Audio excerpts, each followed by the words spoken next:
Learning Objective 6 talks about cost recovery or allowances.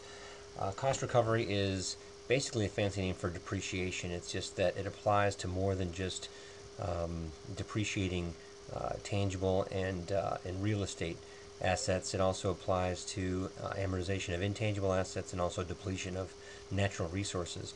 But basically, it's that when you're buying assets that have long lives and then you get to recover or depreciate those costs over the life of the asset, that's what cost recovery is all about.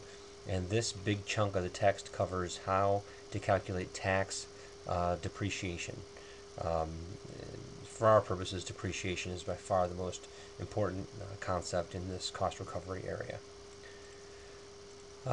Let's see, we're going to talk about makers in a few minutes. You have to understand first the concept relating to depreciation, namely the nature of property. So we have real property and personalty. Realty is real estate, including land and buildings. Personalty is not anything that's not realty. It's furniture, machinery, equipment, all stuff used in the business, but it's anything but real estate. Um, you can read through some of this.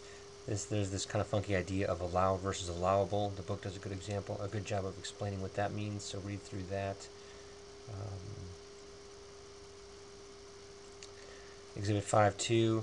It's kind of a nice table because it breaks down what kinds of assets are categorized under these different class lives, and that's pretty much all companies. Pretty much every company uses this IRS provided class life system to define a life for their assets. And so, even though these are tax rules, companies just use the same lives because it's simpler.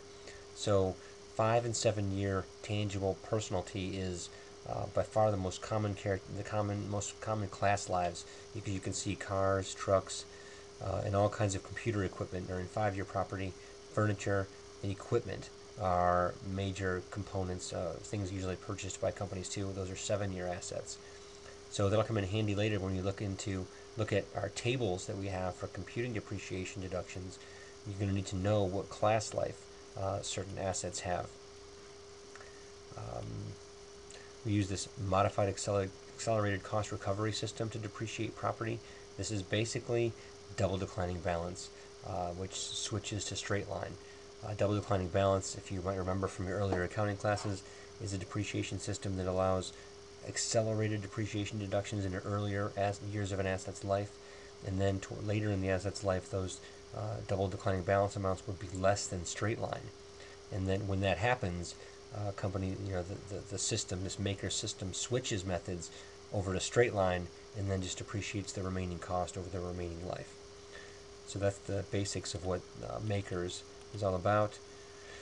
It uses this thing called a half-year convention as the general rule. Basically, it's a simplifying process that just says companies are going to get a half year's depreciation for every bit of personal property, personalty, that they place in service during the year, no matter when they put it in service. And these tables that I mentioned earlier take into account this half-year idea. You can see table 5.1. I'll show you these tables when we get toward the end of the chapter. In addition to the typical, the general half-year standard depreciation calculation for assets, Congress has also passed some laws to incentivize businesses to stimulate the economy by offering tax deductions. And there's this additional first-year depreciation that's been around for quite some time, and it allows up to 50%, not up to, it allows 50% of the cost of brand new purchased equipment to be just flat out deducted right off the top before you go up and calculate remaining depreciation on the remaining amount of cost. So if you had a $100,000 asset, you could deduct 50,000 of it right off the top, and then the other 50 would be depreciated using the tables. Notice these dates here between September 10 and 2012. That percentage is 100%. Okay, so you didn't have to depreciate property at all, tangible, brand new personal property at all. In those dates, you could just deduct those amounts as a means to get companies to spend money. I'll continue in the next video.